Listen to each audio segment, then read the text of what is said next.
Test 2. This is the IELTS listening test. You will hear a number of different recordings and you will have to answer questions on what you hear. There will be time for you to read the instructions and questions, and you will have a chance to check your work. All the recordings will be played once only. The test is in 4 parts. At the end of the test, you will be given 10 minutes to transfer your answers to the answer sheet. Now turn to Part 1.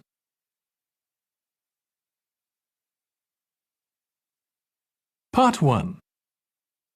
You will hear a woman calling a tourist information office to ask about a festival. First, you have some time to look at questions 1 to 4.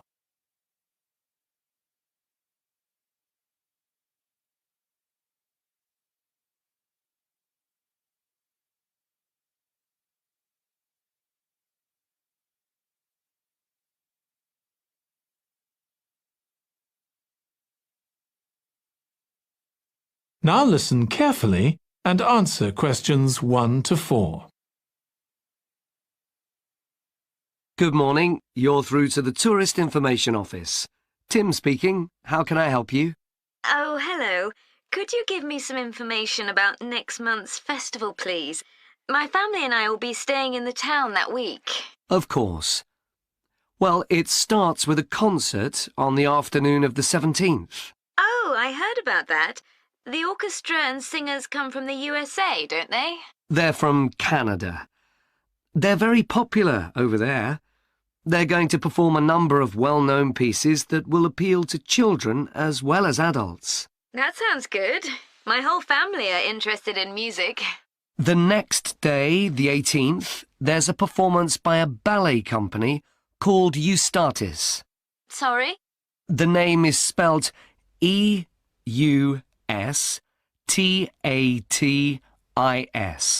They appeared in last year's festival and went down very well. Again, their programme is designed for all ages. Good. I expect we'll go to that. I hope there's going to be a play during the festival. A comedy, ideally. You're in luck. On the 19th and 20th, a local amateur group are performing one written by a member of the group. It's called Jemima. That'll be on in the town hall. They've already performed it 2 or 3 times. I haven't seen it myself, but the review in the local paper was very good. And is it suitable for children? Yes. In fact, it's aimed more at children than at adults. So both performances are in the afternoon. And what about dance? Will there be any performances? Yes, also on the 20th, but in the evening. A professional company is putting on a show of modern pieces with electronic music by young composers. Uh-huh. The show is about how people communicate, or fail to communicate with each other, so it's got the rather strange name, Chat. I suppose that's because that's something we do both face-to-face and online. That's right. Before you hear the rest of the conversation, you have some time to look at questions 5 to 10.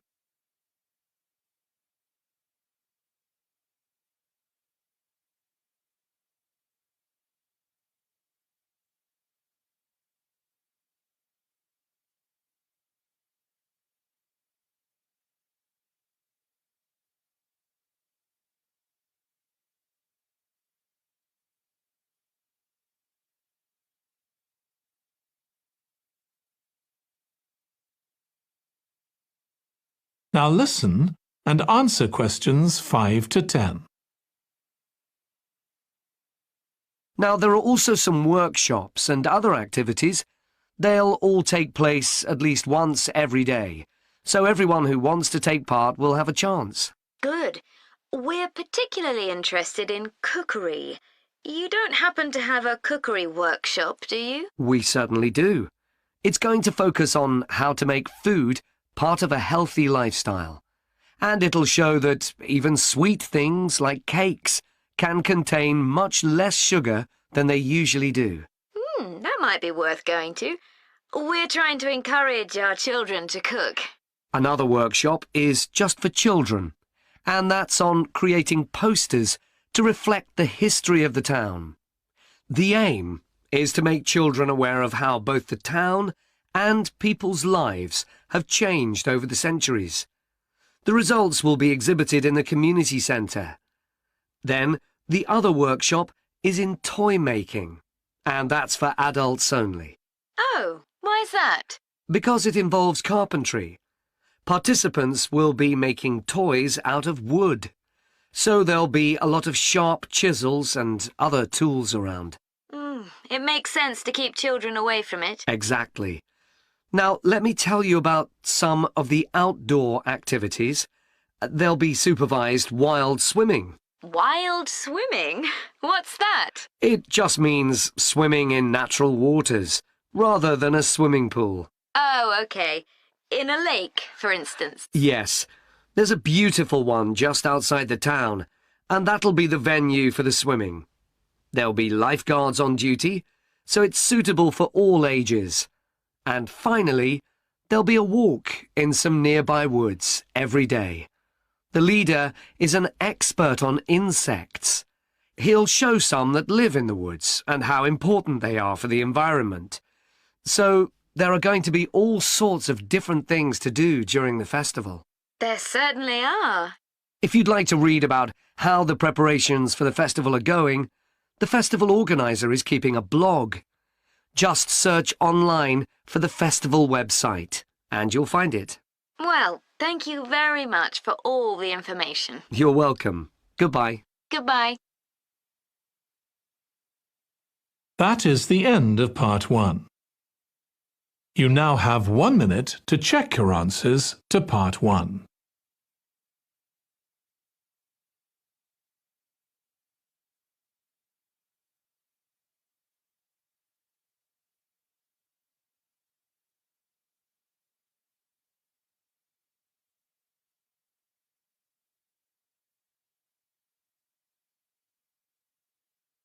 Part 2. You will hear part of a talk to a gardening club about a local park. First, you have some time to look at questions 11 to 14.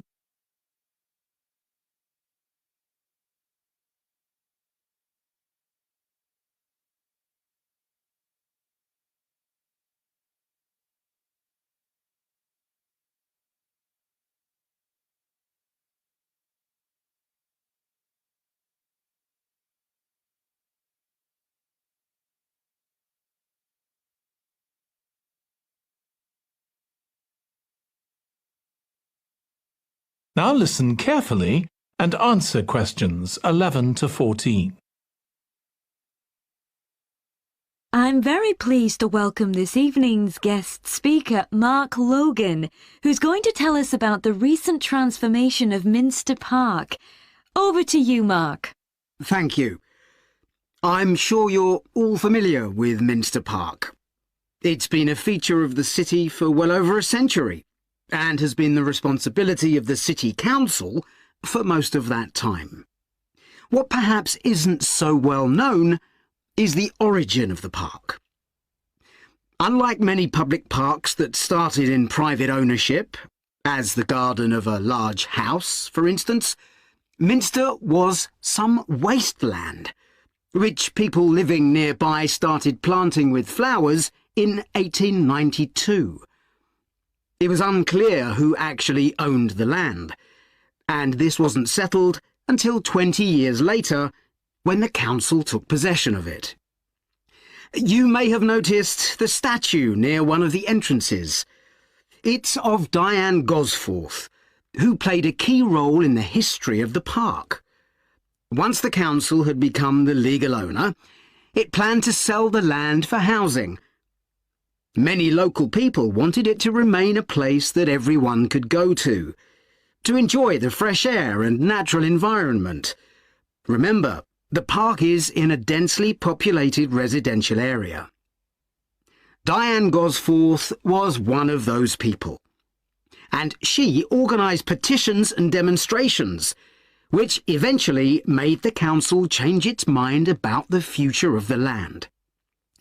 Soon after this, the First World War broke out in 1914, and most of the park was dug up and planted with vegetables, which were sold locally.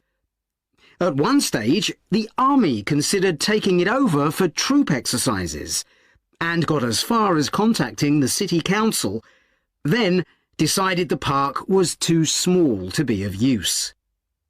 There were occasional public meetings during the war, in an area that had been retained as grass.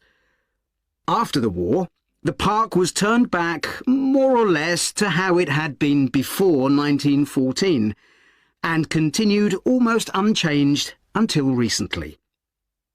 Plans for transforming it were drawn up at various times, most recently in 2013, though they were revised in 2015 before any work had started. The changes finally got going in 2016 and were finished on schedule last year. Before you hear the rest of the talk, you have some time to look at questions 15 to 20.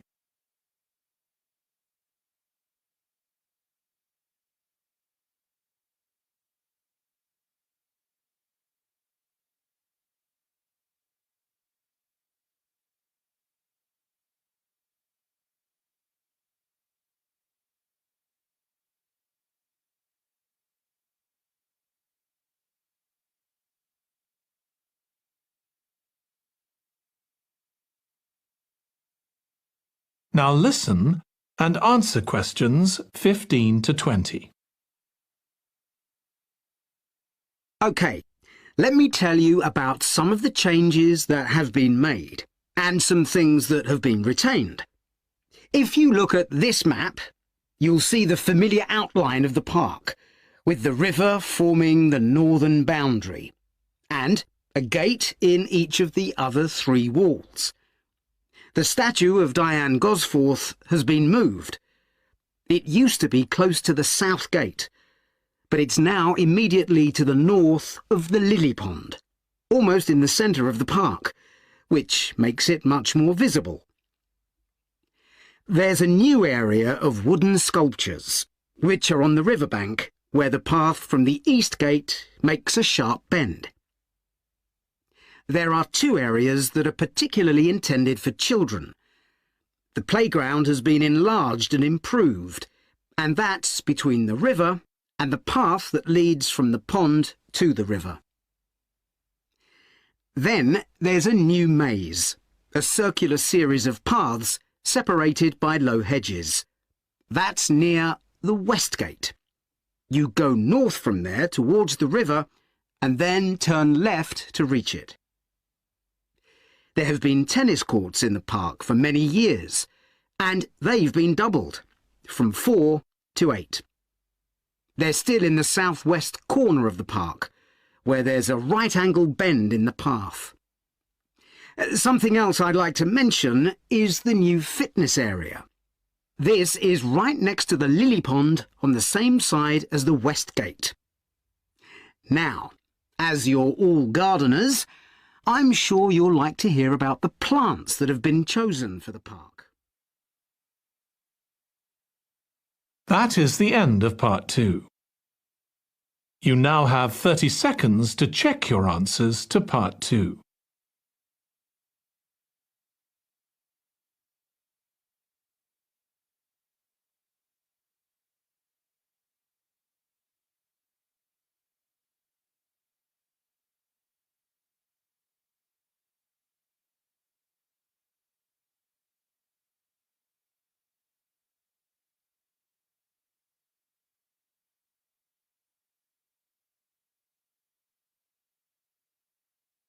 Part 3. You will hear two students of English called Cathy and Graham planning a display on 19th century British life and literature for a university event. First, you have some time to look at questions 21 to 24.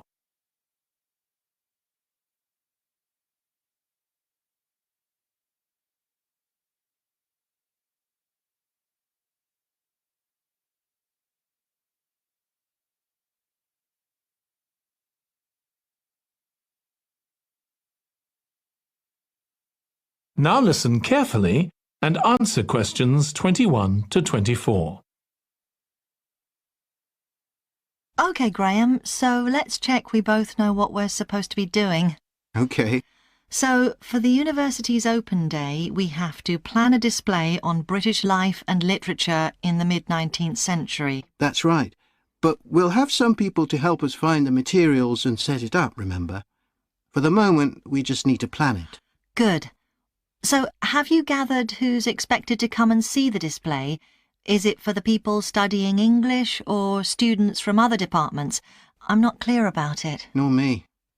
That was how it used to be, but it didn't attract many people, so this year it's going to be part of an open day to raise the university's profile. It'll be publicised in the city to encourage people to come and find out something of what goes on here, and it's included in the information that's sent to people who are considering applying to study here next year.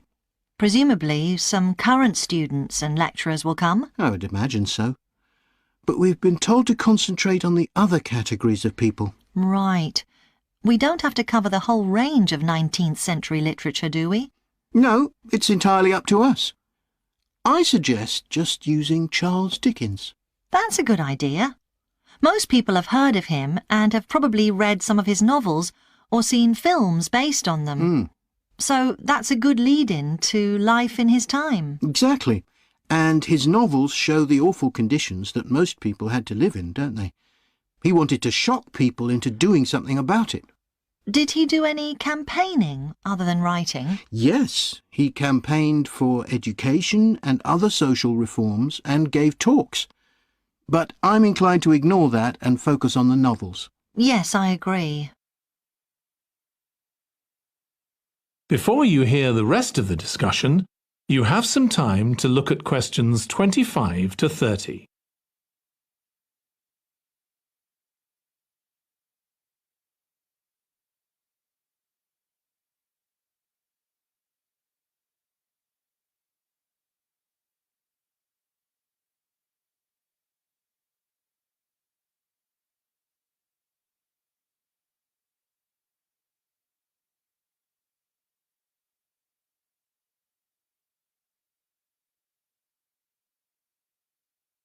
Now listen and answer questions 25 to 30.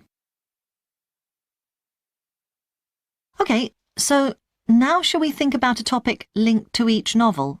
Yes, I've printed out a list of Dickens's novels in the order they were published, in the hope you'd agree to focus on him. You're lucky I did agree. Let's have a look.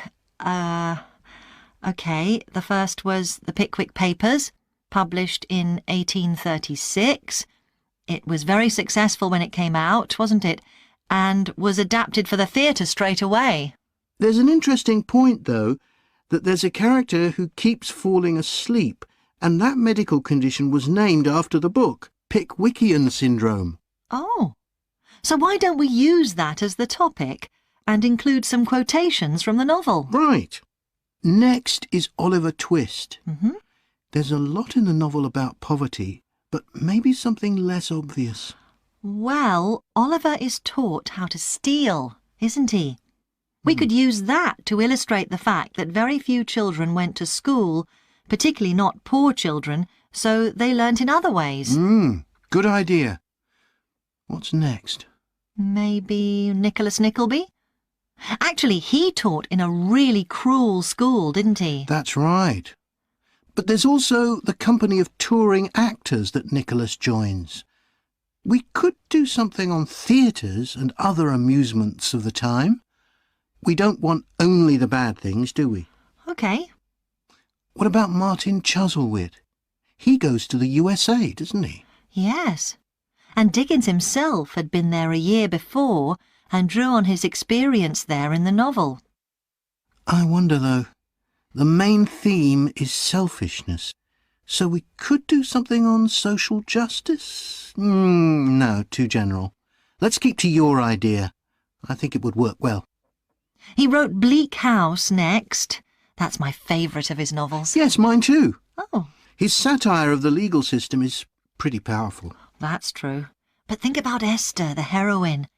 As a child, she lives with someone she doesn't know is her aunt, who treats her very badly. Then she's very happy living with her guardian, and he puts her in charge of the household.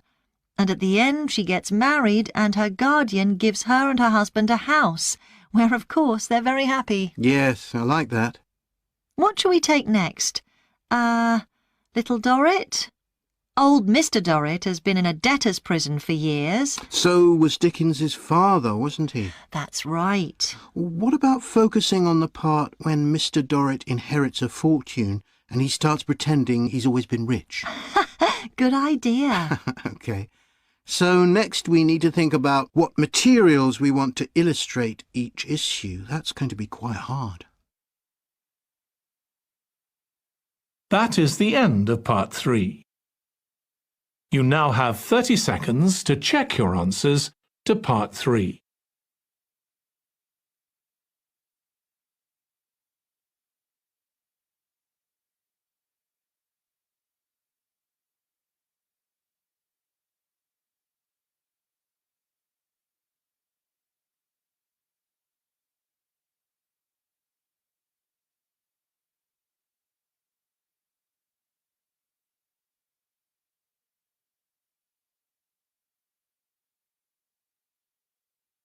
Part 4.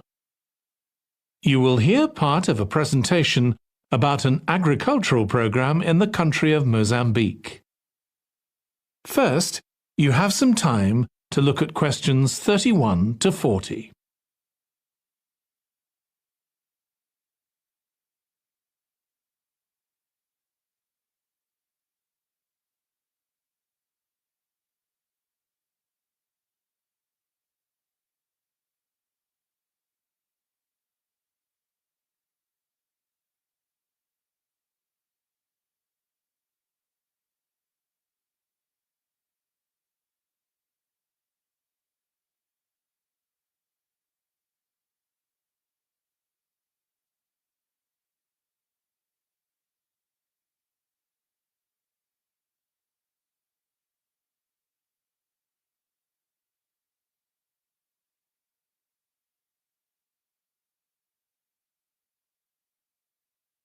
Now listen carefully and answer questions 31 to 40.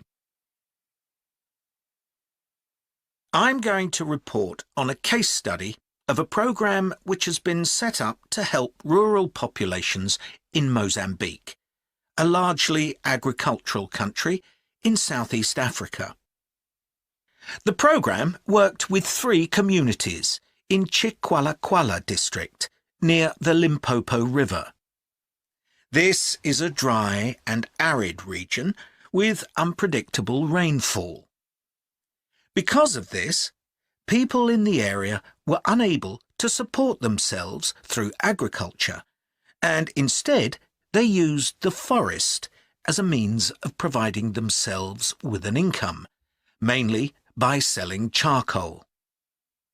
However, this was not a sustainable way of living in the long term, as they were rapidly using up this resource.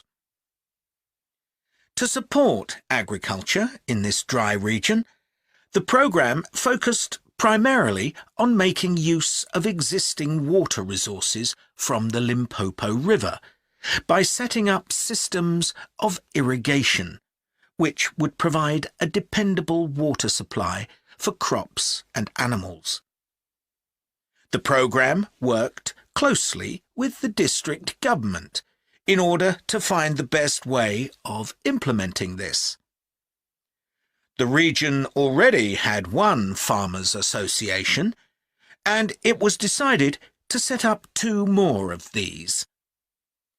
These associations planned and carried out activities including water management, livestock breeding and agriculture. And it was notable that in general, women formed the majority of the workforce. It was decided that in order to keep the crops safe from animals, both wild and domestic, special areas should be fenced off where the crops could be grown. The community was responsible for creating these fences, but the programme provided the necessary wire for making them. Once the area had been fenced off, it could be cultivated. The land was dug so that vegetables and cereals appropriate to the climate could be grown, and the programme provided the necessary seeds for this. The programme also provided pumps so that water could be brought from the river in pipes to the fields. However, the labour was all provided by local people, and they also provided and put up the posts that supported the fences around the fields.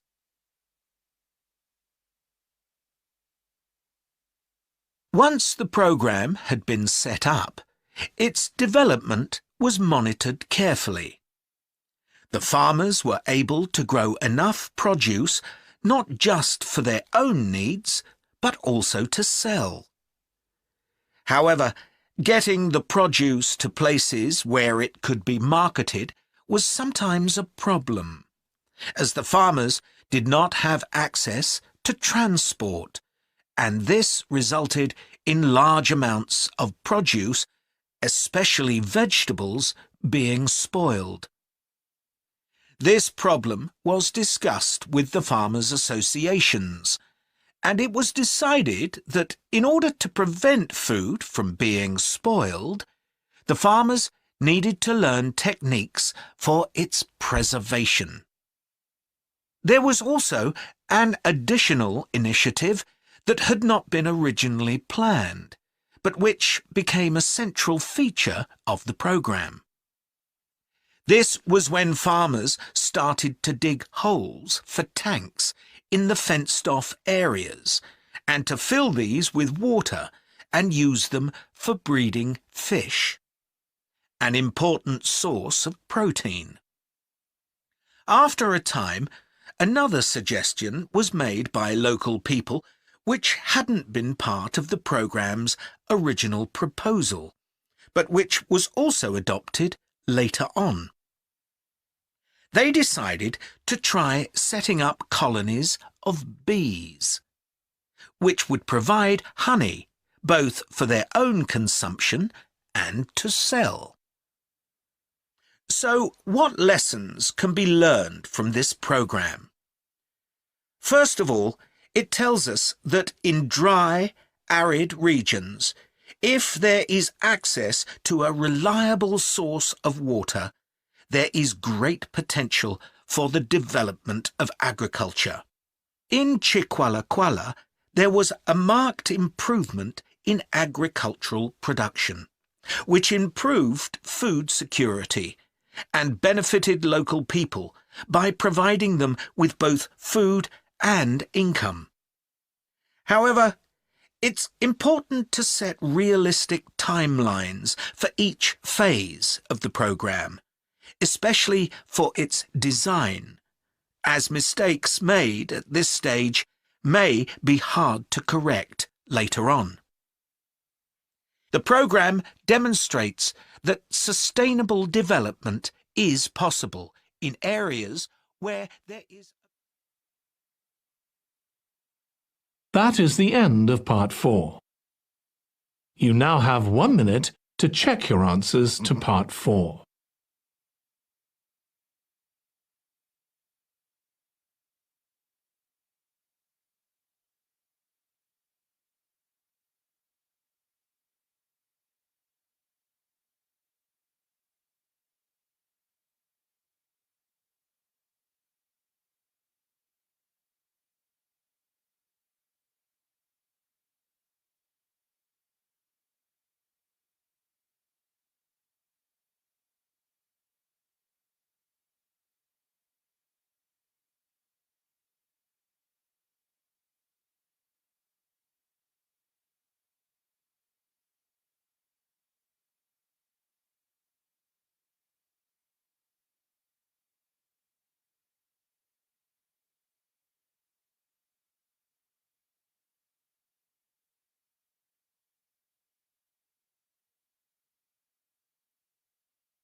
That is the end of the listening test.